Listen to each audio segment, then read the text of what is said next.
Welcome to Mindset Mentoring for Athletes, Families, and Entrepreneurs. I'm your host, Coach Chuck. Today, we're diving into a conversation about mental health, resilience, and the power of authentic communication. My guest has spent decades challenging the traditional mental health model and helping people reclaim their voice, creativity, and sense of wholeness. You won't want to miss this one, so stay tuned. Are you ready to elevate your success, whether you're a student, athlete, parent, or entrepreneur? Success Institutes offers transformational programs designed to unlock your full potential in every area of life. With webinars, masterclasses, and mindset training, we provide cutting-edge techniques to help you master your thinking. It's more than just knowledge. It's a life-changing transformation. Instead of paying thousands for a university course, our programs guide you in building the mental, emotional, and physical habits for true success and confidence. Starting with From Stuck to Unstoppable and Unchain Your Potential, we have something for everyone, including tools for families, like our Mindset Transformation Training and 10-Week Habits program. Plus, parents receive our book Confidence for Teens, a new chapter for family, free with just shipping and handling, to help guide their teens through personal growth.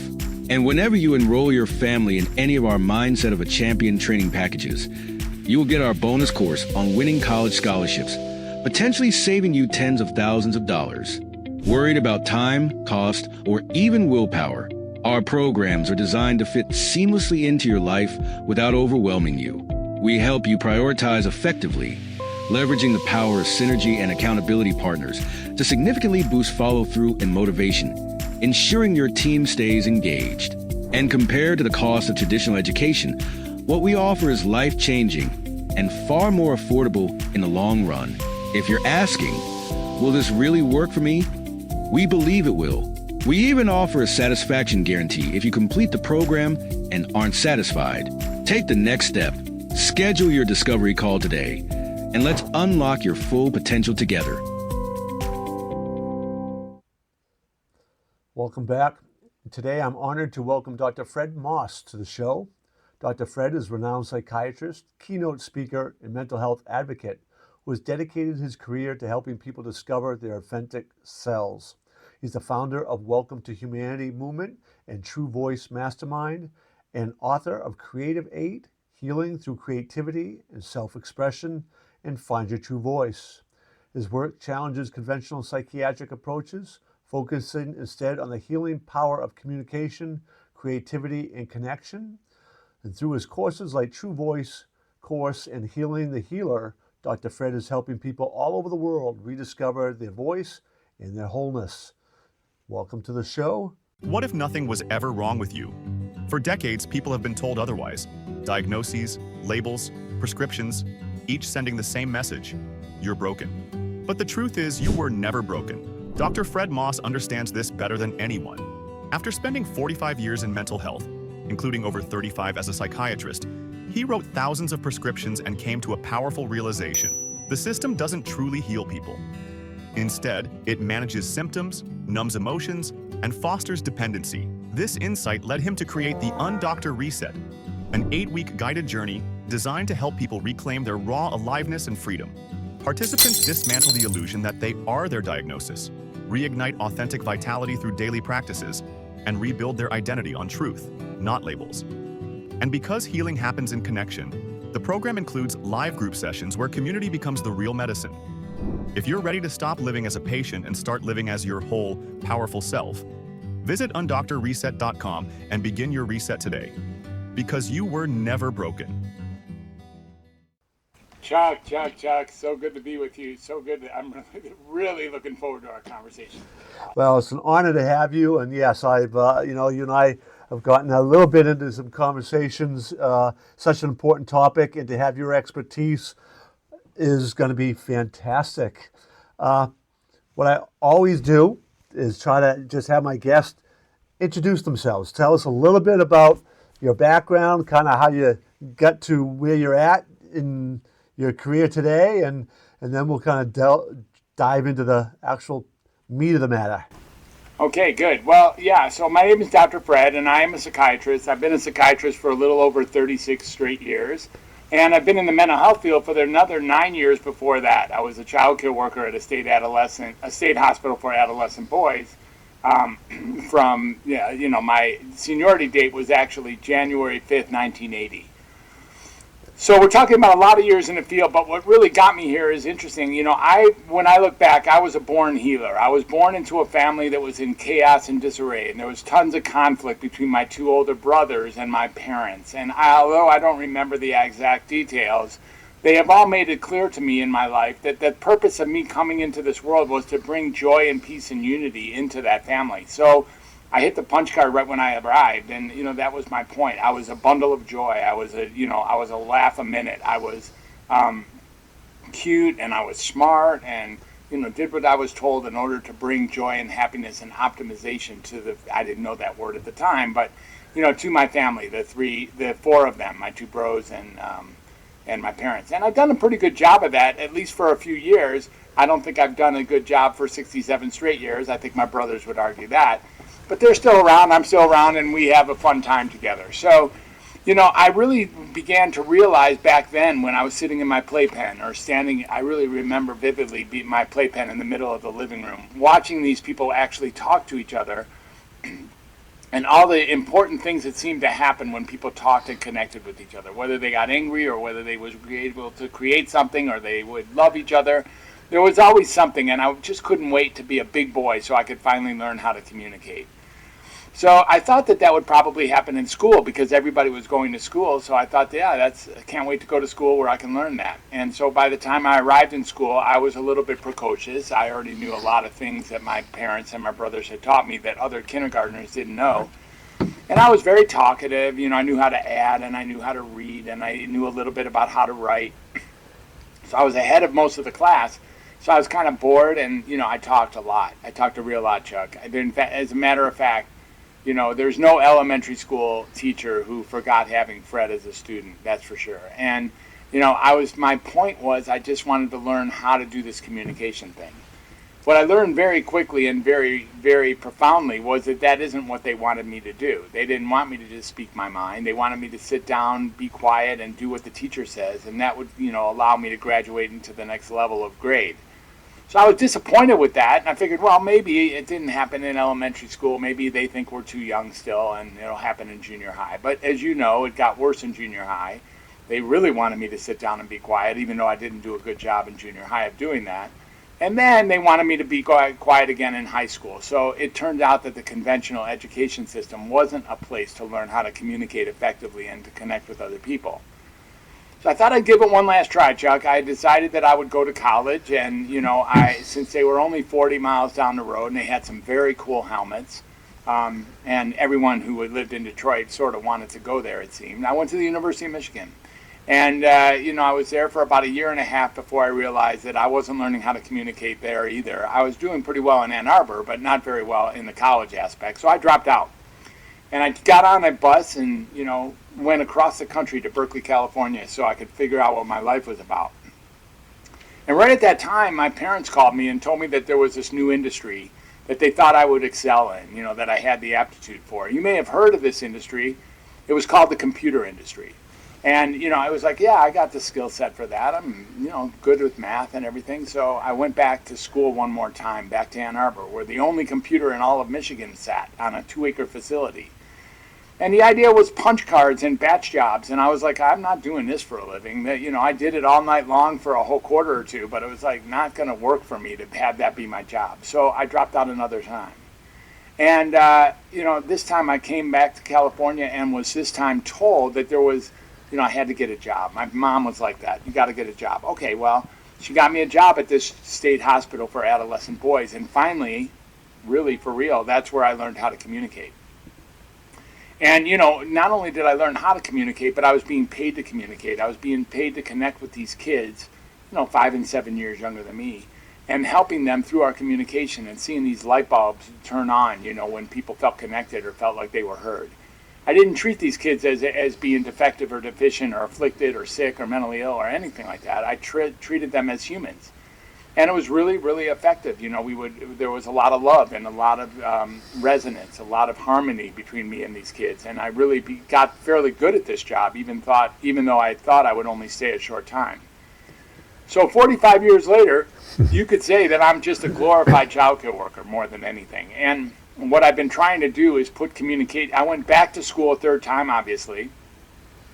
And the idea there was that maybe I could change. I could see the future of psychiatry. I hated psychiatry already, and I didn't like the direction it was going. So I knew that communication was going to be the most powerful medicine that I could ever run across, and I wanted to take that into the field. My brother was already a psychiatrist, so I knew there was such thing as a pathway to that. And I went back to school with the sole intention of, pre-medding myself to get myself qualified for medical school, and then actually not getting accepted at the 3 schools I applied to the first year, so coming back harder and getting myself accepted the second year to, wonderful Northwestern University in Chicago, Illinois. And then from that point, things changed so drastically inside of psychiatry. Prozac was introduced in 1987, 1988, and it changed the way that people thought of mental health drastically. You might recall, it was on the cover of Newsweek all by itself, and then also, I believe, on the cover of Time all by itself, just a picture of the capsule. And it was thought to be the panacea for anything uncomfortable, anything that we were having that we didn't like how we felt about something. That was on us, and apparently there was this drug that was made in the laboratories of Eli Lilly that was going to be able to take care of that. They talked about putting it into the water system in LA and New York as a panacea. Although they didn't do that actually, we have put it into the water system because most of us actually, when we're done with our pills, we just flush them down the toilet and then hope they disappear. But of course, they get whittled into our water system. Different conversation for a different day. So I went through school, graduated, and then I was a doctor all of a sudden. And I was being asked to do some things that were not aligned with who I was. I was being asked to diagnose these people. Although I was a child and adolescent psychiatrist, having earned that fellowship, I decided that I would really be able to help people by communicating with them. But what the industry was asking me to do was to diagnose them and medicate them. And that has become more typecast over the next 3 or 4 decades. Now, if you look up the purpose of a psychiatrist, if you look it up on Google, it says that those are the 2 things that a psychiatrist does, diagnoses people and medicates people. I'm like, dude, that's too bad, because that isn't what I wanted to do when I came into the field. So I've done it, though, for much of those time, and I've probably medicated over 100,000 prescriptions in my career, and I've had over 30,000 people call me their doctor in that same career. But I haven't liked any of the prescriptions that I've written, and I haven't liked diagnosing people, telling people that there's something inherently wrong with them when I don't believe that there is at all. Even if you're uncomfortable, even if you're disturbed, even if you're confused or afraid or anxious or nervous or depressed, or if you feel aimless or you feel distracted, or you feel like you're being led by a force bigger than you, whatever it is, that's all good. That's all part of being a human. So when I look at people like that, I give them the same solid ground that I try to give myself, that it's worth it connecting with someone at a human level. Over the years, I've been working hard to continue to find a way that I could be a psychiatrist who was really standing for that. And in the last decade or so, I've decided to go the entrepreneurial route, which was, after really realizing that these diagnoses were not helping people, they were in fact like securing the diagnosis they thought they had. Once you take on that identity, you actually become that which you think that identity represents. And then they take these treatments which make you dependent on the caregiver, or they take these medications which usually perpetuate, increase, induce, or even cause the symptoms they're marketed to treat. This is a very real problem inside of the mental health industry. No one teaches anybody that if they have a psychiatric diagnosis, that it's entirely healable. That isn't how people think of it. They think that once they get a diagnosis, it's sort of a scar, like bad luggage, it's going to stay with them their whole life, and either get a little bit worse or a lot worse over time, and our job is to contain it, not to heal it. That's not how I feel about it. I think that's not how I feel about it. I really believe that people can heal because I don't believe that we're stuck. We're not fixed ways of being. Ultimately, at any given moment, we can say and do and become somebody who we haven't been up until now. So we're not a slave to who we've been, and the way to do that is really to connect with somebody. Now, you and I both know, we've worked with kids, and we've worked with troubled people and troubled youth, and, people have been in trouble, and people who, gotten into legal trouble, or people have gotten into some sort of psychological or emotional concerns. And when we connect with them, something like, healing takes place at that moment. When you really resonate with someone, you've had that experience that we sometimes even call love.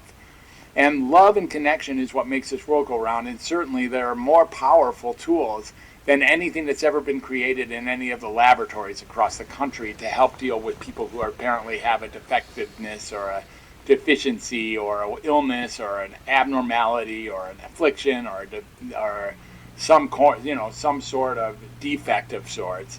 And I'm not of that nature. I don't have it that any of us have something called mental illness, or that the medicalization of mental illness has been a good idea. What we really get is that we can heal even if there's nothing wrong with us. In other words, we all have a lot of healing to do. I'm sure you do. I know that I do. We're born with a certain set of wounds that might have become from the generations before us, and then we certainly gather wounds as an early child, and we get wounded over and over again, or get triggered. And there's ways to do that. There's ways to get ourselves a little bit more comfortable. Look, comfortable is not the goal. Is not what wellness is. You're not well when you're comfortable. You're well when you can actually deal with everything that life is serving up to you, whether it's comfortable or not. Excuse me. I think that Krishnamurti, said something really wonderful. He said, being well adjusted to a profoundly sick society is no sign of mental health. And that's really important to understand that as well. So we have a very profoundly sick society. I think everyone can agree with that. And being well adjusted to that society doesn't make you well. It doesn't make you sick, it just doesn't make you well. There's a whole different description of what it is to be healthy, and that is being able to embrace life as it's coming at you in a way that you can keep useful and actually make decisions and make commitments and move in a way to be able to honor yourself, to be able to respect and have compassion and forgiveness for yourself, have acceptance and relative capacity to resonate with who you are and then who other people are. And that's much more close to the definition of what it means to be well. Life is hard, Chuck. It's hard to be a human being. It's really hard to be a human being. We get a lot of stressors every day. And it's not any harder now, by the way, than it's been of all time. Every generation has felt that they're living in the hardest times. And so we think that we're living in the hardest times because we have like the internet, or we have social media, we have disturbing politics, or we have, atrocities going on around the world. It's actually been the case since the beginning of time. And so this is really well-trodden material to be very sad at times, or to be scared at times, or to be anxious at times, or to be aimless at times, or distracted, etc.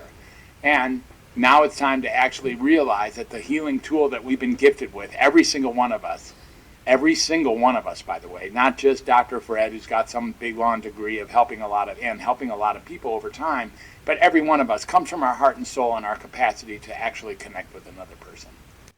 Yeah, when you were speaking there for a moment, all of a sudden what popped in my head was this line, this little scene from the movie Crocodile Dundee. You remember that movie? I do remember the movie, but I don't remember the line. Yeah, so there was this one scene where, he comes to New York, right? That reporter brings him from the outback of Australia to New York, and she's got to go see a psychiatrist or something, and Crocodile Dundee didn't quite understand that whole concept, and the line he gives is, because she talks about how it's important to go talk to somebody and just get there, talk about their emotions and all, and he's like, "Don't you have a mate?" And that idea obviously brought a little humor, because people understood that there's a lot of communication and bonding and things that you can do with a friend that can be very beneficial. Very beneficial. And when you said something about that communication and that love connection, and there's that family and friends oftentimes can be that sounding board. But I'm afraid in this modern age, we are so connected, but yet we seem to be becoming even more disconnected. And there, you and I have talked a little bit about this, but with all this mental health challenges that, the we're reporting on, right? So many kids now, over 40% have persistent feelings of sadness and hopelessness and anxiety and depression are running through the roof. And the first line of defense, almost always see, it's like medicate, medicate, medicate. How do we get out of that? How do we get out of that? I mean, I know that's part of what you're trying to do. Yeah. Well, you know, it comes with sensibility. It comes with backing off and realizing what are we looking for. And I think the one place that I've been looking at this question pretty regularly, almost daily, maybe even several hours per day in some days. The exact question you're asking, like, how can I make a difference? What's the real stand? Where is the entry point of the cycle that we can actually change the way things are going? So first of all, medication is not it's not just a Band-Aid even. You know, it has nefarious, it has egregious characteristics associated with it many times, and actually does on the side. It's always, if it's like a Band-Aid, it's like a Band-Aid with a razor blade embedded in it, meaning it works for a short period of time, and then the razor blade starts taking over, and now you start like bleeding out from the side of the Band-Aid, oozing out blood out of the side of the Band-Aid, and we as a doctor or as a doctor-patient dyad only have a few things to do. We can add another Band-Aid, we can increase the size of this Band-Aid, or we can just change Band-Aids. But who would guess that the way to heal that cut would be to remove the Band-Aid that has a razor blade in it? That isn't how they teach us, right? So these medicines and this therapy actually does have a razor blade in it that makes things worse. So this is number one, is start realizing that it's okay to challenge the status quo, and that even though everybody's interested in medicating, people have different reasons in order to medicate, because if there's something wrong with you, that means there's nothing wrong with me. So if I'm strong enough to be able to medicate you, I get a power trip a little bit to be able to like give you medicines and alter the way you think and see the world. But the other thing it does from a patient perspective, or we'll say from a recipient or a customer perspective, is it allows us to relinquish responsibility for some of the things that we're doing in life that maybe we're not very proud of.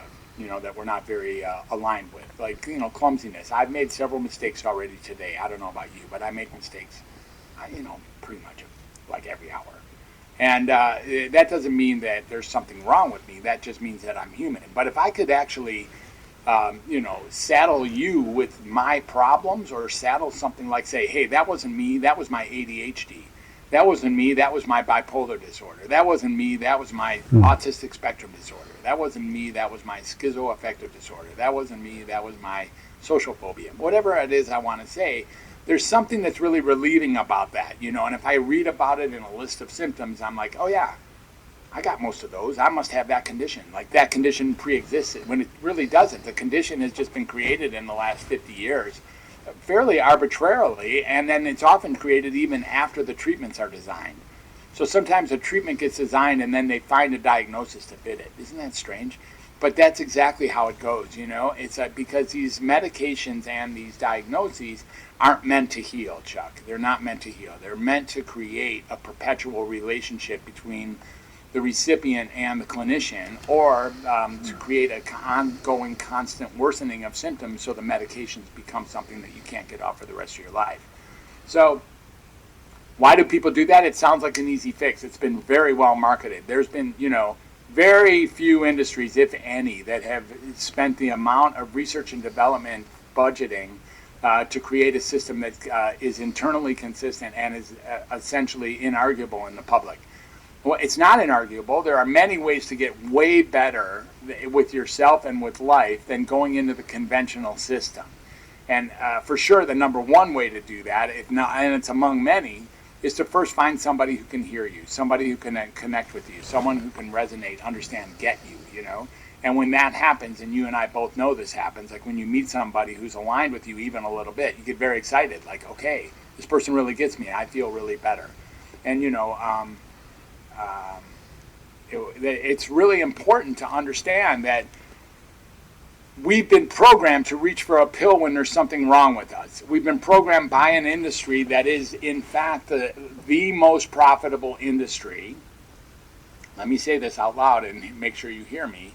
The most profitable industry in the history of planet Earth is this pharmacological industry. It's pretty fascinating, right? We're talking about several billions of dollars per day in straight profit margin. There is no industries that produce that. Not even the war industry, not even the military produces that kind of numbers for a straight profit margin. And why is that? Because it's built to actually create the actual symptoms it's marketed to treat, and thereby create a perpetual client who not only is a perpetual client but thinks that the meds are helping them. And not only that, they line up outside the door before the pharmacy is even open in the morning so they can be first to refill their next month. Dude, what a business model. What a business model. I wish I would have, if me and you would have designed this, Chuck, we wouldn't have to be doing what we're doing right now. You've been vocal, challenging the status quo, the way things are done. What's that been like? I mean, when you go up against pretty powerful structures there, between the medical industry and the pharmaceutical industry and all that, and you start saying these things, what's the reaction you get? Look, I'm not saying anything that's even arguable, so I don't get a lot of pushback ultimately, because I'm not saying that the industry is the problem. The industry is not the problem. In the same way that rat poison's not a problem. It's not a problem. It's just an industry. The choice to use that industry when you're not feeling well is the problem. So when you're not feeling well and you call yourself as if there's something wrong with you that now needs fixing, that's a problem. And when I looked at the entry of into the cycle, how does one get in and out of this cycle? It starts with believing that there's something wrong with you, that some sort of well-educated academic professional can help you with more than your family or more than your friends or more than other people. And when you go there, we're already programmed. We already know what we're listening for. If you say you're having rapid thoughts, we're on it. You got bipolar disorder. You say you don't like being in public, you're on it. You got social anxiety. We say you didn't finish your deadline, you were on it. You got ADD. We would say you've been sad for no reason and found yourself crying every so often. You're on it. You have depression. And we are waiting for those things, because once we have those things, the algorithm gets kicked in and the treatment gets defined. And when the treatment gets defined, that's when we give you the medicines. And when the medicines actually start kicking in, they might create the actual symptoms that were marketed to treat, Chuck. They might create the actual symptom they were marketed to treat, giving a little sense of comfort initially, and then worsening your symptoms so that you are then caught up in the illusion that your condition just got worse. But your condition didn't get worse. You took something that actually created the chemical imbalance that you thought you might have. And now you have a chemical imbalance. You do. And how do you have that? By every morning taking something that's intended to imbalance your chemicals. So this is not the industry's problem, and the industry, what Dr. Fred says about this is not about the industry being bad or about doctors being bad or about insurance companies being bad. Not at all. All I'm asking you to do is, before you walk into the door thinking that this is the best way to manage your mental health, take a moment and look in the mirror and see if maybe there's a better way that can actually cause healing rather than a way that is actually producing ongoing pathology as a way of being. Like, there's an intention. If you miss a monthly meeting with your psychiatrist, you get called non-compliant, or you get some sort of scarlet letter placed on you. That's just insane, really. I don't need to be dependent on another person. And another thing that's really important from a psychiatric standpoint, psychiatrists are often saddled with the responsibility of what their patients do after they see them. Chuck, do you realize how crazy absurd that is?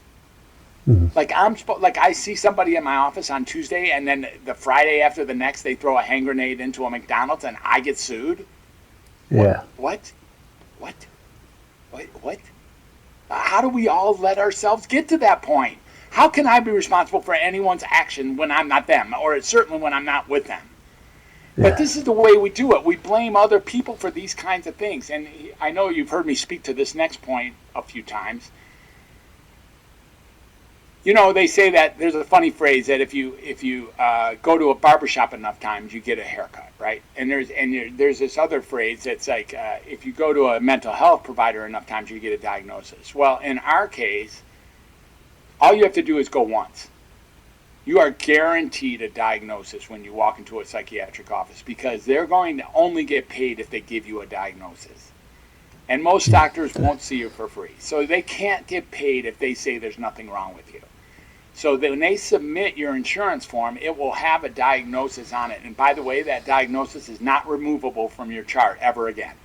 It will be in your chart forever.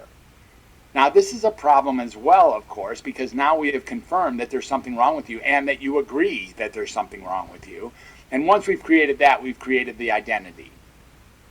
You know, we look at this idea, like, I think you heard me talk about this one before, I think, this idea of, you know, a patient or a client or a customer comes in and says, doctor, my skin is turning gray, I have this big nose, I eat too many peanuts, I love my water so much, and I'm a mess in a china shop. And doctor's like, well, that's a funny set of symptoms. Let me look it up. And he goes into his little, you know, diagnostic manual, and he looks out. He's like, oh, I got it. You're an elephant. And you're like, yes, I have all the qualities of an elephant. Yay. And when you walk out of that doctor's office really proud to have a diagnosis that finally explains the parts of your life you don't like, you see yourself as an elephant, and now you're looking for circuses and chains so that you can live somewhere where other elephants live. And then you tell your family you're an elephant, and they're like, no, you're not. You're one of us. And you feel sorry for them because they haven't been educated as well as you are. You know, they're just wrong. And then you start feeling scared for them because, you know, they were born in the same family as you. So there's a high likelihood that they have a propensity to be an elephant. So a couple weeks later, you go back to the doctor. You're like, you know what? I realized I have this really great memory, and I have these huge ears, by the way. What do you think? And the doctor says, oh, you got the rare condition of type 2. And you're like, oh, right, I got a special condition, yay. And now you're very excited that you got this unique style of being an elephant. And no one's ever going to be able to talk you out of that all of a sudden. Now you're like really sure you have that condition. And it's hard to unlatch, hard to unring that bell for people who have already bought the rhetoric. So for me, I'm working with two people. I'm working with the people who have bought the rhetoric and want to come out of it. You know, like they're like, no, this isn't working because, you know, the treatments, they really don't work. Most people really just know that the treatments are under effective, you know, non-optimized. So we're talking about tens or maybe hundreds of millions of people who would be affected by this, who already know that the treatment isn't serving them what it promised or what they thought it promised. Now, there is another group that I want to pay attention to, and that's the group who's very sure that the treatment is helping them. You know, they've met their client, they've met their clinician, they're getting their treatment, they're getting their medication, they're super happy to be there, and they wouldn't change it for a thing. And so they don't want to hear anything about what I'm saying here. They're locked in, this is what they're doing, their life couldn't be better. And what I say to them is like, more power to you, man. Like, if you got that place anywhere in life, if you got to the place where there's no improvement available, where you have reached the top of the peak, like, you know, the pinnacle, by all means, man, bottle that thing and stay with it. For sure. And I really mean that. No harm intended. I'm talking to the people who already know that they're not being treated at the highest level and they're not living the life of their dreams, because we are here to live the life of our dreams, even in the face of all these external challenges. And that can happen inside of the way of what we talked about, like through creativity, through the Moss method, which includes 20 different strategies and 20 different practices or tools that one can use when they're feeling uncomfortable, to feel comfortable, not to undiagnose yourself necessarily. The undiagnosis is a mindset. When you start realizing, Chuck, that you have a diagnosis, I already know your diagnosis, Chuck. You know what it is? You want to know?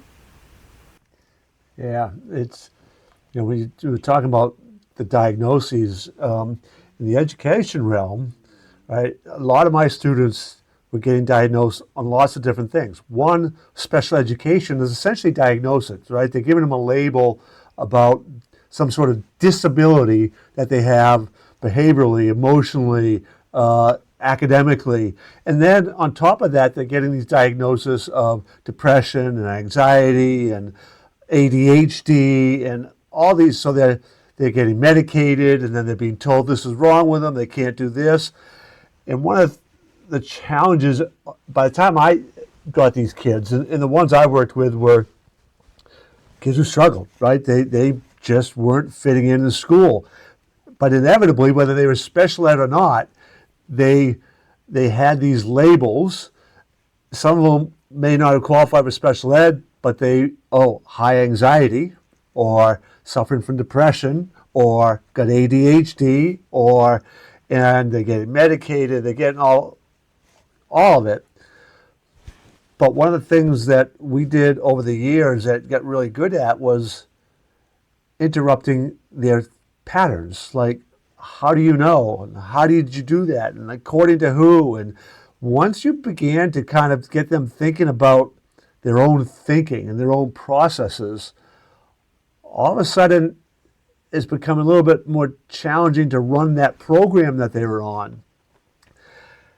Now, I would usually have my students for 2 years, right? So we're doing this every day over time, but it would begin to have dramatic impact. And just, you've talked earlier about communication and connection, and to me that was everything. Like, I mean, without it, there's what's it going to get anywhere? Yeah, that's right.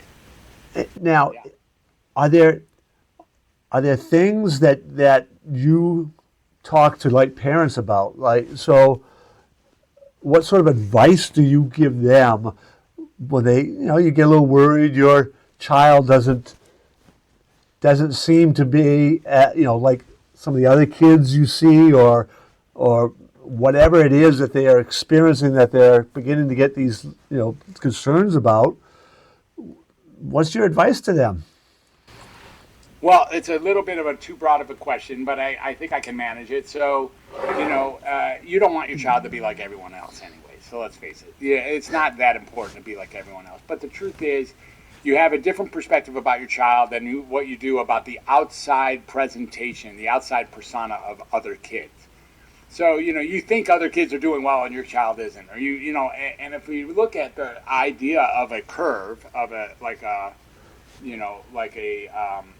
test curve or something like this, 50% of the people do better than average. Yeah. That means that 50% of the people do not. That's just the way that's that's not controversial, right? Like, that's just it. In any given area, 50% of the people do better than average, and 50% of the people do not do better than average. They do worse than average, because that's how average gets set.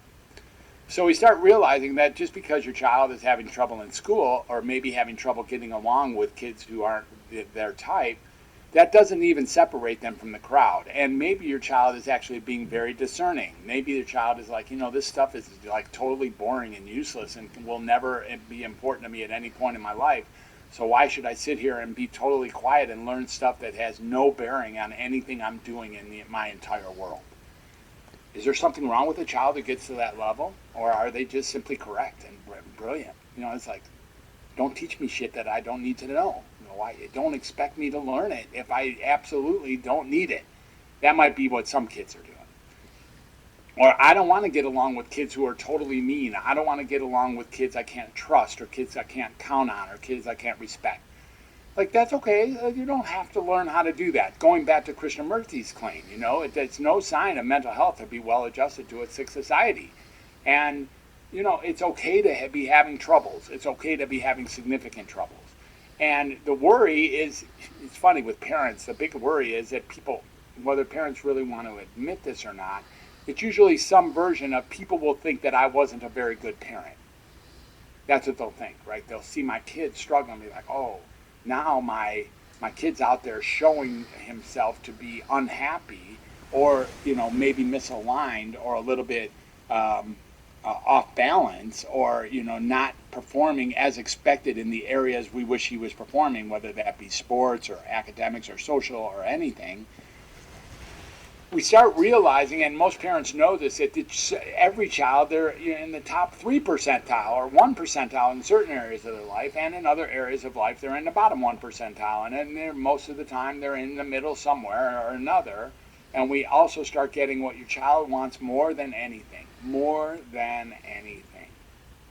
is to be heard, is to be connected with, is to be understood, is to be gotten. That's what your child, that's what everybody on the planet wants more than anything. So if you really want to affect your child in a way, be very careful before you call something wrong with them, and see if you can get with them to be in their world. Now, that's not very, not very revolutionary. It's not very abrasive, it's not very controversial. Like, actually get there with your child and get there with anybody who's troubled. That's what they want more than anything. They want to be heard. They want to be seen for what they're going through and what they're not going through. And when we can set ourselves up to do that, actually create and learn about how to do that with another person, we ourselves can become healers right away, just as maybe even better than the best doctor. You see, we didn't learn all this stuff in school. Y'all think we learned this in school? No. We didn't learn any of this in school. This isn't what was happening behind closed doors. The fact that I know how a chemical reaction goes, or I can identify certain bones in the leg or the feet, doesn't make me able to do this stuff.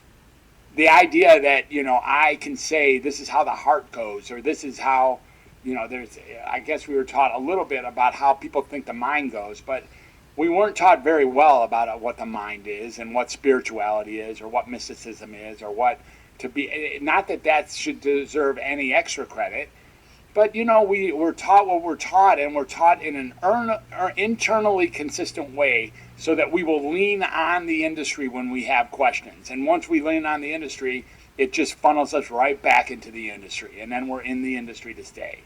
So I like to, I told you I like working with two people. Number one, the people who have come in who want to come out.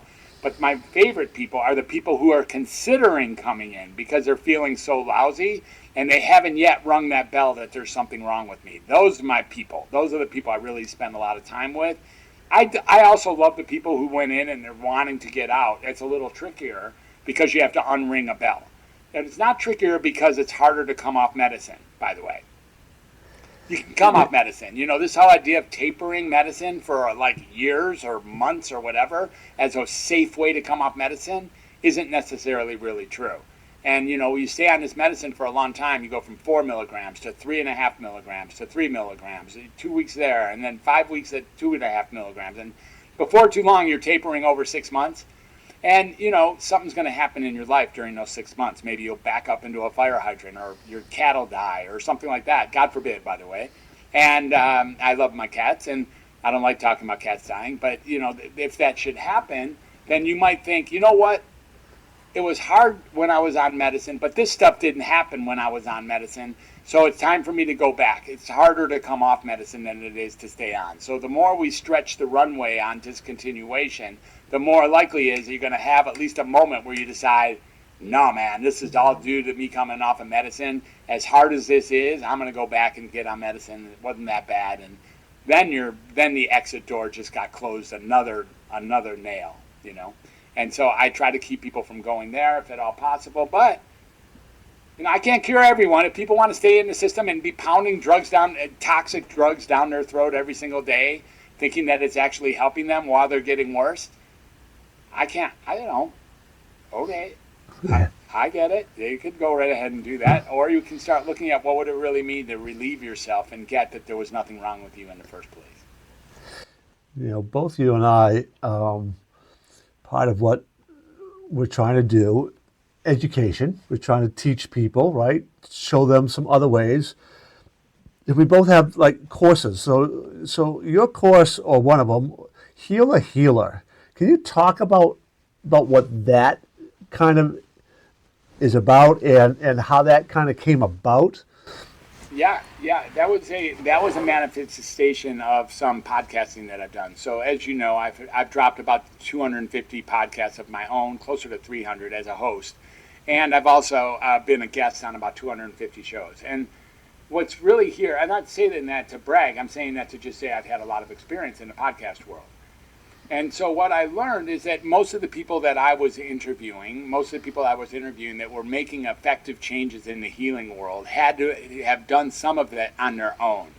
They had actually come through life, and that came out of their system, came out of their teaching module, came out of their we'll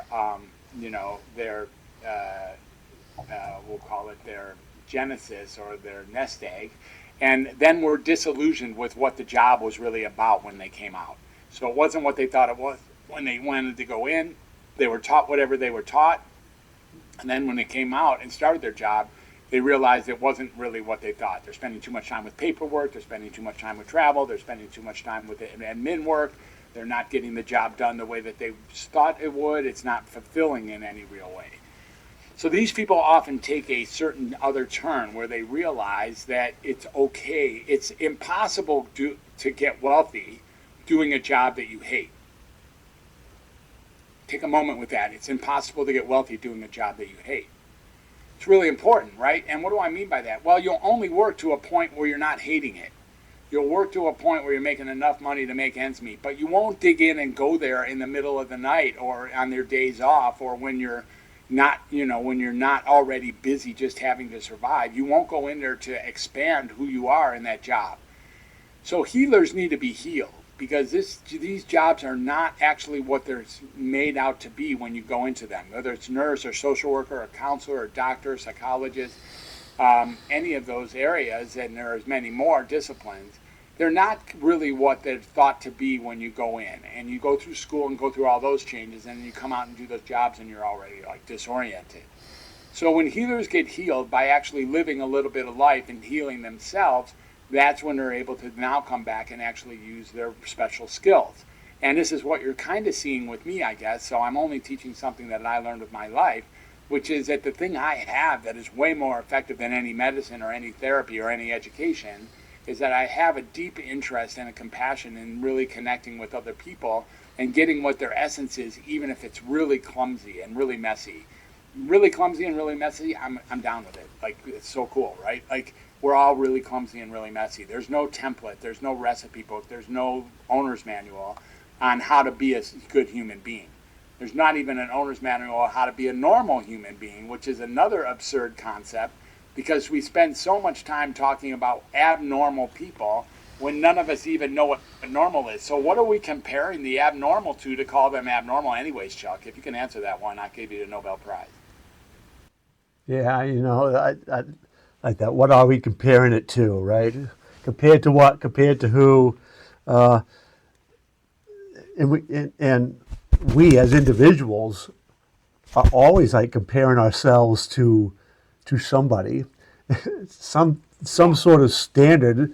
Where'd that standard come from? Like, how do we create that in our mind? And kids, my gosh, with social media now, there's constant social comparison, and everything they're seeing, I shouldn't say everything, but a lot of what they see is doctored up, it's embellished, and they're comparing themselves in their own mind to some sort of false ideal. That's part of what my message is learn to get control of your thinking. Ask yourself better questions like, who am I comparing myself to? Why? How am I doing it? Just those sort of interrupts that you can learn to do on your own can have tremendous impact on breaking any sort of cycle you might get in of, I call it the Eeyore cycle, right? The woe is me, oh, life is always getting me down. And I think we're kind of in agreement is that we can teach people how to do that. We can teach people how to think better, for lack of better terms. Yeah, I think what you're saying is, it's more or less, we don't have to teach people how to be authentic. We have to teach people to identify where they're inauthentic and to remove those areas, because authentic is just there. It's just there. It's not going away. It's what's really there, your true self. And most people, they have a pretty good police on when they're not telling their truth. You know that when you bend your truth, you're like, dude, that's not exactly what I meant, but for this setting, I'll twist it just a little bit. So we know when we're not being honest or genuine or truthful with ourselves. We do know that. And that's where my second book and my second course is really about. My second book was called Find Your True Voice. Very proud of that book. It's an easy read and gets it done. And you can find that book at truevoicebook.com. And no, findyourtruevoicebook.com. Findyourtruevoicebook.com. And I can send you a free copy of it if you go there. It's pretty cool. And then the other course I have is called Find Your True Voice as well, or the True Voice course, I believe. Sorry. And the True Voice course is, what we really help people do is wash away the parts of themselves that have gotten in the way of them being in touch with their genuine, authentic, real core self. And we do that through exercises. And that course has, 6 modules and 18 lessons and 54 questions. And it's a pretty cool course. It's a very cool course. And it comes in a package with when people enter my ecosystem that I'm sure we'll talk about here. My ecosystem being the Undoctor Reset. So I affectionately know myself and have been known as the Undoctor Reset, or the Undoctor, over the last 5 or 7 years. And that's because what I really am aiming to do is undoctrinate people, meaning keep them out of the system where they're not likely to get the best care, and to unmedicate people, but not to just unmedicate people with no reason. We have to unmedicate people who no longer think that there's something wrong with them. Because as soon as you think there's something wrong with them, you're going to want to replace this medicine with something. What do I eat? What? How about if I drink coffee? Or how about if I eat, licorice? Or how about if I, drink whiskey? Or it's not what I'm talking about. It doesn't come through ingestion. Healing comes through human connection. Yeah, I think I'm hopeful, optimistic, that there's, and I'm meeting more and more people like yourself and others who are getting information out there. That's the word I'm looking for, holistic, I guess, but it's a different perspective on traditional way of going about understanding health. We are becoming more and more aware of the mind-body connection, becoming more and more aware about the power of our thinking over how it manifests itself in the body. The information is there.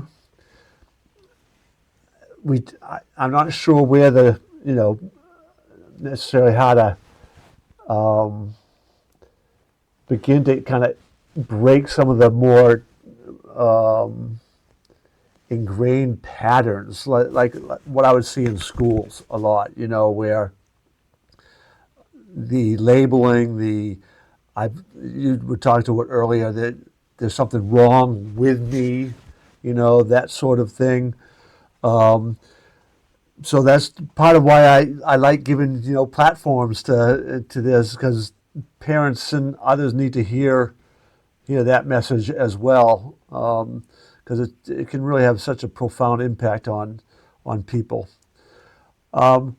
Just kind of looking at my time, we got a few more minutes, and there were some other questions that I wanted to ask you. So try to figure out which one I want to go with. Well, I want to correct something you said, or at least maybe add on to it. You called it the traditional way, and actually it's not the traditional way, it's the conventional way.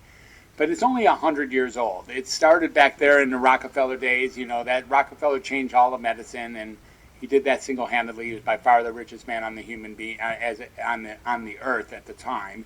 And he was commissioned with what looked like a lifelong arrest that he was about to have with embezzlement.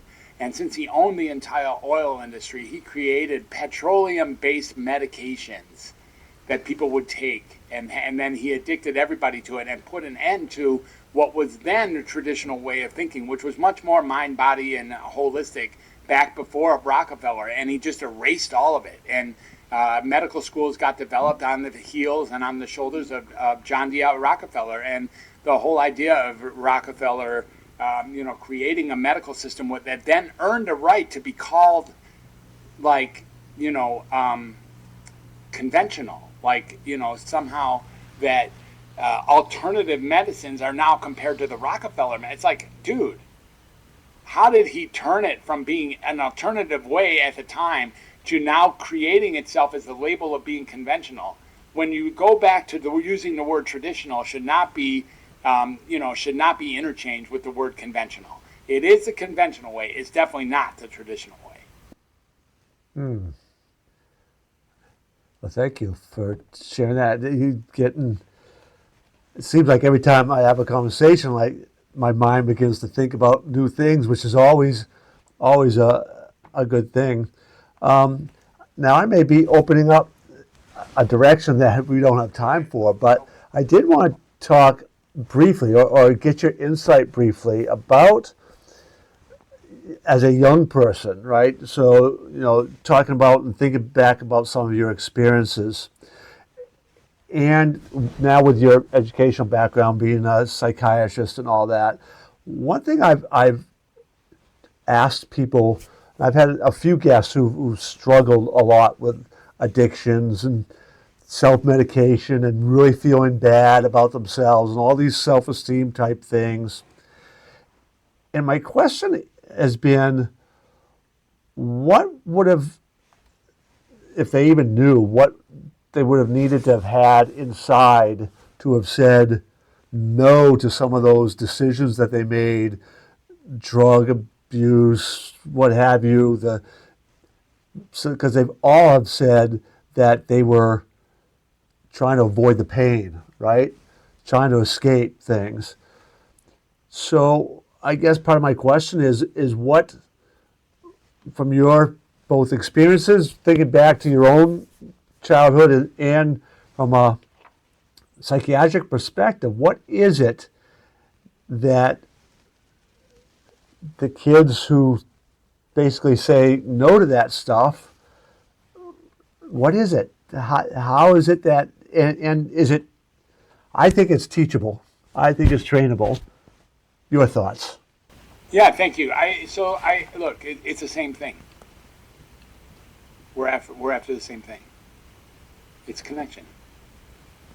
It's all we're really after. We're after a connection. And so when we smoke a bunch of weed, or drink a bunch of alcohol, or I don't know, eat some fentanyl, or put a needle in our arm, or get caught up in porn, or get caught up in some sex thing, or get caught up in some sort of addictive process, whatever that is, it's actually, as my colleague Gabor Mate says, it's actually a solution. It's not the problem. It's a solution to what's missing, and what's missing is feeling connected in the world. So when people see that that's a solution, it's okay. Like, smoking a bunch of weed or drinking a bunch of alcohol, or even like eating a bunch of painkillers, or getting online on porn, or getting yourself caught up in some sort of addictive activity is actually the solution, the best solution you have found to fill the need that is typically rooted in the wish or the honor of being heard, of being connected, of being with a group, of being with somebody who understands them. So by shifting all of the foundation when you do these drugs or you do these, do these activities, it actually gives you a sense of being released from that pain because the whole foundation shifts. So you get an opportunity to get relief from the pain because you're no longer feeling it because you're in a different field. And that feels like a cure. It feels like a release. All of a sudden you're not playing on a baseball diamond, you're playing on a football field, and that's like a different game. Like all of a sudden you don't have to worry about home plate or it's not there. Like, look at that. Okay. But now you got to deal with the system that got created inside of your so-called addiction. Now, here's the other thing. Addictions are stoppable. There's no such thing as I made a decision to smoke a bunch of weed or to like smoke meth or something, and now I'm a meth addict and I'm a victim of my own circumstances. That's not quite true. The truth is that even addicts can, when given something that they're aiming at, that it's a higher sense of self, when they're given a higher purpose, like living for something that's a power greater than themselves or an intention greater than themselves, they can release themselves as well. So that there's plenty of addicts who are no longer using whatever it was they got addicted on. And the way that they do that typically, and this is where AA or the 12-step programs, really have us leaning on something called a higher power, that's available. But even when you get a marriage or you have a child or you have a purpose greater than yourself, all of a sudden you get that, okay, so, taking drugs has served me to this point, but it's no longer serving me with my higher goal. And we watch these miraculous, what we then call miraculous transformations, where people are able to look back and say stuff like, I used to, be a heroin addict. And now I'm a recovered heroin addict, or recovering heroin addict, or recovering alcoholic, or recovering, porn addict, or something like that. And what's very real and very possible is shifting gears in your present self by realizing that there's a greater solution out there, which is normally almost always rooted in this world of human connection, Chuck. Well, I could keep going with this conversation. However, my time is run up. I really do appreciate you taking the time out and sharing your expertise and your knowledge. If people want to get in touch with you, find out more, find out about your courses, books, what's the best way for them to get in touch with you? Well, you and I both know that the right answer for this question is something like drfred360.com. And drfred360.com is a great site that really does cover and gives you all the angles of so much that I'm up to. And I'm really encourage people to go there. And if any piece of it, there's freebies there. There's an opportunity to actually set up a call with me, to get me to know you, to walk into my ecosystem. But what's really in my ecosystem right now on top of that is this undoctorreset.com. And undoctorreset.com is for everybody. People who want to learn how to be an undoctor, people who want to be affected by an undoctor, people who want to enter the system in any way, whether that's coaching or coming to one of my biannual retreats, or getting my books, or joining some groups, being in support, getting in a community. All those things are available at undoctorreset.com. And so I think there's even a banner waiting for you when you go to drfred360.com that actually will direct you there. And that's where my focus is these days, Chuck. I'm really interested in the Undoctor Reset and letting people know that now's the time. There's never been a better time than now to actually make a change in how you've seen yourself from a mental health perspective. Maybe, just maybe, there's nothing wrong with you. And maybe there's nothing wrong with them or her or him either, which is very cool because that opens up a ton of freedom. And it's a massive contribution that little Freddie, back when he was in the playpen, actually designed. And I didn't learn this in school, so you don't have to be a doctor to know what I said. In fact, most doctors don't speak like this. What's really here is that in order to be really effective with another person, just have your heart and your soul and your mind all open to work together. And when that happens, you open yourself up to have a frequency that can resonate with others. And inside of that human connection, kaboom, that's where it's action. Fantastic. Thank you. And we'll make sure that some of those links get in the description for this. It was an honor to have you on the show, and may have to have you back again so we can delve into some more topics. Thank you very much. Thanks, Chuck. And as always, I have been, on a mission to talk about mindset. And of course, from my own perspective, believe that mindset impacts every aspect of our lives, right? It's going to impact our mental health. It's going to impact our physical health. It impacts our performance, our relationships, everything. So if you've been struggling in any area, if you think you're teenagers, stress-related, whatever it is, one of the best things to do would be to reach out to me at coachchuck360.com. And if you send me a text with your first name, last name, best email, and just put podcast show gift, if those people respond to this, I have a strategy session that I usually charge for $175 for a half hour. I'll waive that. And in that strategy session, we'll delve in. We'll be asking you a whole bunch of questions, trying to figure out what your objectives are, what you seem to think might be your challenges are, and kind of give you a roadmap. Here you go. And I would encourage you to do that. And just we can get to have that conversation. So once again, that would be coachchuck360.com, coachchuck360.com. Just send me a text, first name, last name, best email, and put podcast gift. I'll send you a special link where we can schedule a strategy session. Till the next time, I wish you all well. Go out there and live every day to the fullest.